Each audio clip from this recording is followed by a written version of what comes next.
भारत के स्वतंत्रता संग्राम के इतिहास में यदि किसी युवा क्रांतिकारी का नाम सबसे अधिक जोश, त्याग और अदम्य साहस के साथ लिया जाता है तो वह नाम है शहीद-ए-आजम भगत सिंह। उनका जीवन केवल 23 वर्षों का था, किंतु उन 23 वर्षों में उन्होंने जो विचार, साहस और बलिदान की मिसाल कायम की, वह सदियों तक युवाओं को प्रेरणा देती रहेगी। ये कथा उनके जन्म से लेकर उनके बलिदान तक की संपूर्ण जीवन यात्रा को विस्तार से बताऊंगा। वीडियो में बने रहें। भगत सिंह का जन्म 28 सितंबर 1907 को पंजाब के लायलपुर जिले के बंगा गांव में हुआ था। ये स्थान आज के समय में पाकिस्तान में स्थित है। उनके पिता का नाम किशन सिंह था और माता का नाम विद्यावती था। उनके परिवार के लोग भारत को आजाद देखना चाहते थे और अंग्रेजों के खिलाफ आवाज उठाते थे। घर में अक्सर देश की आजादी और आजादी के लिए हो रहे संघर्ष की बातें होती रहती थी। इसी कारण बचपन से ही भगत सिंह के मन में देश के लिए प्यार और कुछ करने की भावना पैदा हो गई। उनके चाचा अजीत सिंह और स्वर्ण सिंह भी ब्रिटिश शासन के खिलाफ आंदोलन में सक्रिय थे। घर में अक्सर स्वतंत्रता और अंग्रेजों के अत्याचारों की चर्चा होती रहती थी। यही वातावरण बालक भगत के मन में देश प्रेम के बीज बो गया। कहा जाता है कि जब भगत सिंह का जन्म हुआ उसी दिन उनके पिता और चाचा जेल से रिहा हुए थे। परिवार ने इसे शुभ संकेत माना और बालक का नाम भगत रखा गया,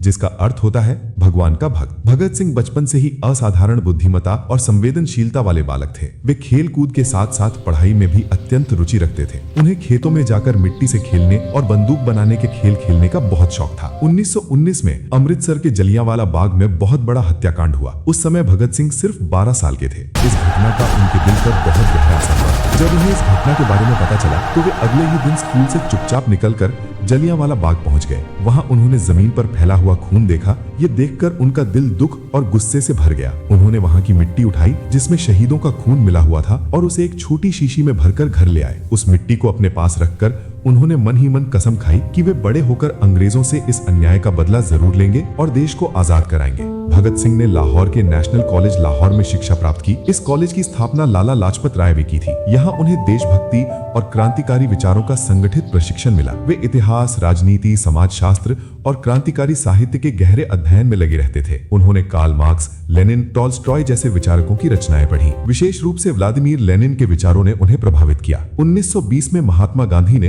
अंग्रेजों के खिलाफ असहयोग आंदोलन शुरू किया। इस आंदोलन का मतलब था कि भारतीय लोग अंग्रेज सरकार का साथ न दें, जैसे सरकारी स्कूल, अदालत, नौकरी और विदेशी सामान का बहिष्कार करें। गांधी जी चाहते थे कि बिना हिंसा किए शांतिपूर्ण विरोध करके अंग्रेजों को भारत छोड़ने पर मजबूर किया जाए। उस समय भगत सिंह की उम्र मात्र 13 से 14 वर्ष के बीच थी, लेकिन वे देश की आजादी के लिए बहुत उत्साहित थे। गांधी जी की बातों का उन पर गहरा असर पड़ा। उन्होंने भी आंदोलन का समर्थन किया और सरकारी स्कूल छोड़ दिया। वे विदेशी कपड़ों का बहिष्कार करने में लग गए। उन्हें विश्वास था कि पूरा देश एकजुट होकर शांतिपूर्ण तरीके से लड़ाई लड़ेगा तो भारत जल्दी आजाद हो जाएगा। लेकिन 1922 में चौरी चौरा नाम की जगह पर एक घटना हुई। वहां प्रदर्शन कर रहे लोगों और पुलिस के बीच झगड़ा हो गया। गुस्से में भीड़ ने एक पुलिस थाने में आग लगा दी, जिसमें कुछ पुलिसकर्मी मारे गए। जब गांधी जी को ये बात पता चली तो उन्होंने तुरंत आंदोलन वापस ले लिया। उनका मानना था कि आंदोलन पूरी तरह अहिंसक होना चाहिए। गांधी जी का ये फैसला सुनकर बहुत से लोग निराश हुए, जिनमें भगत सिंह भी शामिल थे।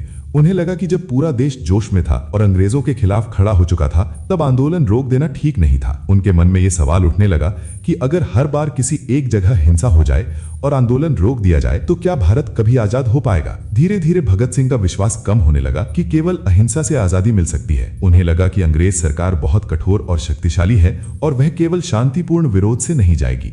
यहीं से उनके विचारों में बदलाव आया। उन्होंने सोचना शुरू किया कि शायद अंग्रेजों को भारत से निकालने के लिए सशस्त्र संघर्ष यानी हथियारों के बल पर क्रांति करनी पड़ेगी। इसी सोच के साथ उन्होंने क्रांतिकारी रास्ता अपनाया। भगत सिंह 1924 में हिंदुस्तान रिपब्लिकन एसोसिएशन से जुड़े। बाद में इसका नाम बदलकर हिंदुस्तान सोशलिस्ट रिपब्लिकन एसोसिएशन रखा गया। यह संगठन अंग्रेजों के विरुद्ध सशस्त्र संघर्ष में विश्वास रखता था। भगत सिंह का उद्देश्य केवल अंग्रेजों को हटाना नहीं था, बल्कि एक समाजवादी भारत की स्थापना करना भी था। 1928 में साइमन कमीशन भारत आया। इसके विरोध में देश भर में आंदोलन हुए। लाहौर में प्रदर्शन का नेतृत्व लाला लाजपत राय कर रहे थे। अंग्रेज पुलिस अधिकारी जेम्स ए स्कॉट के आदेश पर लाठीचार्ज हुआ, जिसमें लालाजी गंभीर रूप से घायल हो गए और कुछ दिनों बाद उनकी मृत्यु हो गई। भगत सिंह ने प्रतिज्ञा ली कि वे इस मृत्यु का बदला लेंगे। 17 दिसंबर 1928 को भगत सिंह और उनके साथी शिवराम राजगुरु तथा सुखदेव थापर ने लाहौर में सहायक पुलिस अधीक्षक जॉन सॉन्डर्स की गोली मारकर हत्या कर दी। उनका लक्ष्य स्कॉट था, लेकिन पहचान की भूल में सॉन्डर्स सॉन्डर्स मारा गया। ये घटना पूरे देश में सनसनी फैलाने वाली थी। इसके बाद भगत सिंह भेष बदलकर लाहौर से निकल गए। 8 अप्रैल 1929 को भगत सिंह और बटुकेश्वर दत्त ने दिल्ली की केंद्रीय विधानसभा में बम फेंका। उनका उद्देश्य किसी को मारना नहीं था, बल्कि बहरे कानों को सुनाने के लिए धमाका करना था। उन्होंने जानबूझकर गिरफ्तारी दी और इनकलाब जिंदाबाद के नारे लगाए। भगत सिंह चाहते थे कि वे गिरफ्तार हों ताकि अदालत को अपने क्रांतिकारी विचारों और स्वतंत्रता की मांग को जनता तक पहुंचाने के लिए एक मंच के रूप में उपयोग कर सकें।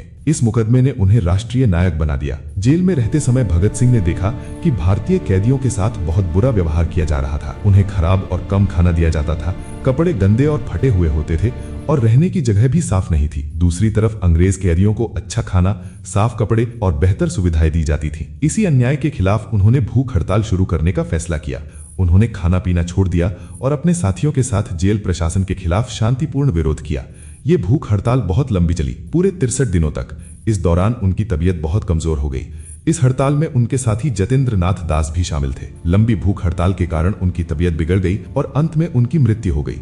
इस घटना ने पूरे देश में आक्रोश पैदा कर दिया। सॉन्डर्स हत्याकांड के मामले में भगत सिंह, राजगुरु और सुखदेव को फांसी की सजा सुनाई गई। 23 मार्च 1931 की शाम को लाहौर जेल में तीनों को फांसी दे दी गई। उनकी अंतिम इच्छा थी कि उन्हें गोली मारकर शहीद किया जाए, क्योंकि वे वारबंदी थे, पर अंग्रेज सरकार ने ये मांग ठुकरा दी। फांसी से पहले वे लेनिन की पुस्तक पढ़ रहे थे। कहा जाता है कि फांसी से पहले वे हंसते हुए फंदे की ओर बढ़े और इनकलाब जिंदाबाद का नारा लगाया। भगत सिंह, सुखदेव और राजगुरु का अंतिम संस्कार 23 मार्च 1931 की रात को फिरोजपुर, पंजाब के पास सतलुज नदी के किनारे हुसैनीवाला में अंग्रेजों द्वारा अत्यंत गुप्त तरीके से किया गया था। फांसी के बाद शवों को परिजनों को नहीं सौंपा गया, बल्कि आधी रात को गुपचुप तरीके से जलाकर अवशेष नदी में बहा दिए गए थे। जब यह समाचार फैला तो लाखों लोग उमड़ पड़े। पूरे देश में शोक और आक्रोश की लहर दौड़ गई। भगत सिंह केवल क्रांतिकारी ही नहीं, बल्कि एक महान चिंतक और लेखक भी थे। जेल की कठिन परिस्थितियों और अंग्रेजों की सख्त निगरानी के बावजूद उन्होंने किताबें जुटाई और गहराई से पढ़ाई की। फांसी से एक दिन पहले उन्होंने मैं नास्तिक क्यों हूँ नामक पत्र लिखा था और अपनी आखिरी इच्छा में एक किताब की मांग की थी। उनका प्रसिद्ध लेख मैं नास्तिक क्यों हूँ आज भी युवाओं को प्रेरित करता है। फांसी से ठीक पहले वे जेल में लेनिन की जीवनी पढ़ रहे थे। जब वार्डन ने उन्हें फांसी का समय बताया तो उन्होंने कहा, ठहरो, पहले एक क्रांतिकारी दूसरे क्रांतिकारी से मिल तो ले। सिर्फ 23 साल की उम्र में उन्होंने जितनी समझ विकसित कर ली थी वह हैरान करने वाली थी। वे केवल एक बहादुर क्रांतिकारी ही नहीं, बल्कि एक गंभीर चिंतक भी थे। ऐसे लोग ही इतिहास बदलने की ताकत रखते हैं। उनकी शहादत आज भी लोगों को प्रेरणा देती है, लेकिन ये भी सच है कि उनकी फांसी ने इतिहास की दिशा बदल दी। अगर उन्हें इतनी कम उम्र में फांसी ना दी गई होती तो हो सकता है भारत आंदोलन के स्वतंत्रता आंदोलन और मजदूर क्रांति का इतिहास कुछ और ही होता। आज भगत सिंह भारतीय युवाओं के लिए साहस, त्याग और देश प्रेम का प्रतीक है। 23 मार्च को भारत में शहीद दिवस मनाया जाता है। भगत सिंह का जीवन भले ही छोटा था, परंतु उनका प्रभाव अमर है। वे केवल एक व्यक्ति नहीं, बल्कि एक विचारधारा थे। अन्याय के विरुद्ध विद्रोह की, युवा शक्ति की और स्वतंत्रता के लिए सर्वस्व अर्पण करने की। उनकी गूंज आज भी सुनाई देती है। इनकलाब